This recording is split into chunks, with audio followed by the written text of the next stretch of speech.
TV characters come and go, but not all of them go quietly, at least not for their fans. Come on, who actually wanted Ted to wind up with Robin? While the emotional whiplash all the deaths on Game of Thrones caused was part of what made the show so iconic, the demise of Daenerys Targaryen was the final straw for frustrated fans. Watching the character grow from a victim of her brother's abuse all the way to a feared but beloved ruler was one of the most satisfying character arcs in modern television. I am Daenerys Stormborn of the blood of old Valyria, and I will take what is mine. With fire and blood, I will take it. That is until the show's writers decided to chuck all of that character development out the window and set it on fire. After a disorienting shift of her character going from level-headed leader to crazy dragon lady, Daenerys is assassinated by her lover, Jon Snow, in the series finale. Fans were dismayed that such an iconic character had an ending so anticlimactic, and even Emilia Clarke herself admitted to having mixed feelings about her character's ending, telling the Sunday Times, "I tried at every turn not to consider too much what other people might say, but I did always consider what the fans might think." 2.5 Men will forever be an example of a show that should have just thrown in the towel after they lost their star actor. To be fair, leading man Charlie Sheen was far from blameless when it came to his departure, thanks to comments that one could politely describe with the phrase, "What the heck is he talking about?" And then what? What's the cure? Medicine? Make me like them? Not gonna happen. I'm by winning. I win here and I win there. Sheen was fired from the show, and season 9 opened on the shocking news that Charlie was killed in a subway accident while in Paris. Despite adding famous handsome guy Ashton Kutcher to the other 1.5 Men, the remainder of the show was lambasted by critics. To make matters weirder, Charlie's fate was retconned in the series finale, which revealed that his death had been faked, only for a Sheen lookalike to be killed by a falling piano, and series creator Chuck Lorre was able to get in one final dig at his former leading man. Winning. The show's reference to Sheen's meltdown is all very meta and not very funny. If Ted Mosby's kids had known from the beginning how their father's story would end, they probably would have stormed right off the couch. Kristen Milioti did a fantastic job portraying Tracy McConnell, the show's long-awaited mother, only for her and the audience to be given an unceremonious end in the series finale. It's revealed that in the future where Ted is recounting the story to his children, Tracy has died of an unknown illness, and Ted spends the show's final moments honoring her memory by rekindling his romance with Robin. Yet Mom is hardly in the story. No. This is a story about how you're totally in love with Aunt Robin. The fan reactions to the finale were mixed, not only because of the show's awkward attempt to have Ted end up with two loves of his life, but the fact that it required the breakup of Robin's marriage with Barney to make it happen. In response to the backlash, the Season 9 DVD included an alternate ending, but Milioti defended the original, telling Vulture, "The way they explained it to me was, well, Ted has two loves, and basically what we're trying to say is that life comes at you in ways you can never expect." HBO's The Wire featured fan-favorite character Omar Little, a breakout role for the late Michael K. Williams. In addition to being an unapologetic queer character in an era of TV where those were few and far between, Omar struck fear into the hearts of the drug dealers he robbed from and was always ready to spout off an iconic line if the situation called for it. I got the shotgun. You got the briefcase.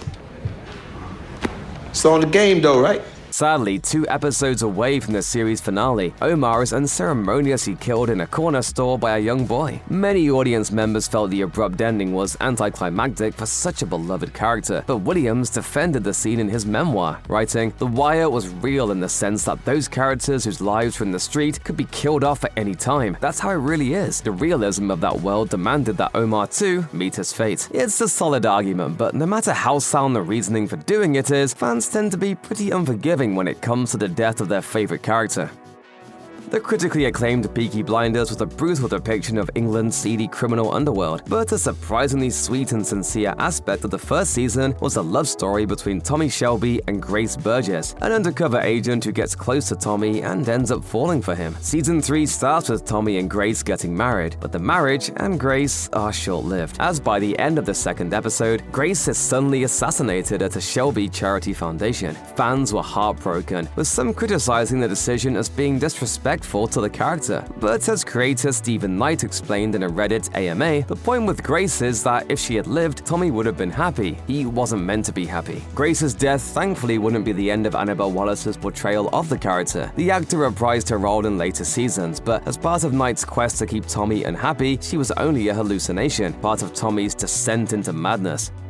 As is the case with many cult classics, Veronica Mars had its run cut short, but thanks to a successful Kickstarter campaign, a feature film was released in 2014, reuniting the titular detective with her enemy-turned-lover, Logan Echolls. Seeing how dedicated the show's fanbase was, Hulu rolled the dice and later revived Veronica Mars for a 4th season in 2019. Longtime Veronica and Logan shippers got their wish when the two were married in the season finale, but their happiness was short-lived, as Logan is killed by a car bomb in the final moments of the show. The emotional whiplash of Logan's death left a bad taste in many viewers' mouths, but series creator Rob Thomas defended the storytelling decision to The Hollywood Reporter as reminiscent of the noir genre, saying, "I am prepared to take some lumps, and hopefully there will still be fans left afterwards, because it does feel like cutting off an arm so that the body can survive." Sadly, the body didn't survive. Hulu opted to not renew Veronica Mars for a 5th season. With the benefit of hindsight, it's safe to say that Glee should have ended way earlier than it did, but real-life tragedy prevented one cast member from staying around as long as he should have. The promising career of Corey Monteith was unfortunately cut short in 2013 when the actor died from an accidental overdose. In response to his tragic passing, the series put together their best episode in Season 5's The Quarterback, which blended with real life as both the actors and their characters mourned their friend. The episode drew acclaim from critics and fans alike, especially Lea Michele's performance. She was also Monteith's off-screen partner. In an interview with TV Line in 2022, show creator Ryan Murphy said he had regrets about the series continuing for another 2 seasons after Monteith's passing. "I would be like, that's the end, because you can't really recover from something like that." Jodie Comer produced a breakthrough performance with a capital B as Villanelle in Killing Eve. I want to smell like a Roman centurion who's coming across an old foe. The crime drama premiered to rave reviews, but things were already starting to dip by its 3rd season, and the minds behind the show made sure to eradicate all the remaining goodwill from fans by killing off Villanelle in the show's final moments. Critics and fans alike accused Killing Eve of falling victim to the bury your gays trope, in which queer representation is swiftly taken away from audiences by killing off LGBTQ+ characters. The show star defended the ending as inevitable though, with Sandra Oh telling Elle, "As an audience, you want to be satisfied. You want to know. Like, I want to be satisfied. I want it tied up in a bow. I want to understand it, but that's not it." The Walking Dead cycled through many characters during its 12-year run, but fans of the zombie drama can generally agree that one of those was too much. Chandler Riggs was cast as Cole Grimes when he was 10 years old, so audiences literally watched him grow up on screen. Watching Cole then choose to shoot himself over becoming a zombie walker in the 8th season was an emotional experience for many. I have to do this. While Cole's death wasn't exactly a shock, Forbes writer Paul Tassi outlined perfectly how the way it was handled felt like a cheap attempt to twist the hearts of the audience. The Walking Dead is and always has been Cole's story to some extent. Carl is a character we have literally seen grow up in the zombie apocalypse. The death of Cole feels like the death of hope.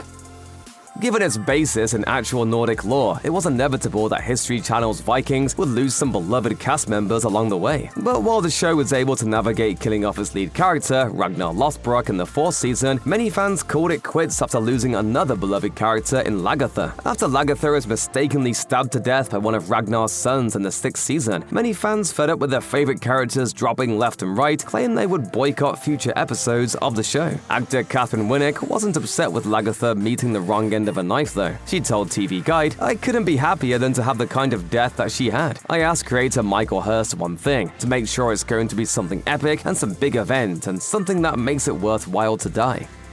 The creative minds behind CW's The 100 were praised by fans and critics alike when the character Lexa was revealed to be queer. That praise didn't last long though, as a fan favorite was killed off in the 3rd season, though there was a logical reason behind the decision. As actor Alicia Debnam Carey had an impending role on Fear the Walking Dead, fans were still dismayed by Lexa's journey ending so prematurely. Vox's Caroline Framke broke down why the move inspired such anger, writing, "No matter how well Lexa's death scenes were done, and they were written and performed beautifully, finale, the rush to get Lexa and Clark together, only to immediately kill Lexa off, was jarring. While the beloved character's death ruined the show for many, the writers did offer an olive branch of sorts by bringing Lexa back for a cameo in the series finale.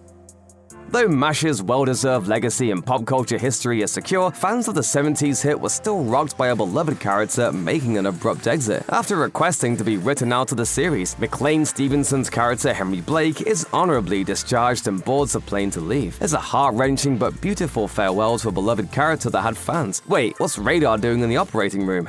Lieutenant Colonel, Henry Blake's plane was shot down. Even Stevenson's fellow cast members had no idea about the twist before it was filmed, with director Larry Gilbert recounting in his memoir, killing a character in a half-hour show had never been done before. That was all the reason producer Gene Reynolds and I needed to know we would have to do it. CBS received thousands of complaints and letters from angry fans, and the final OR scene was even removed in reruns of the episode.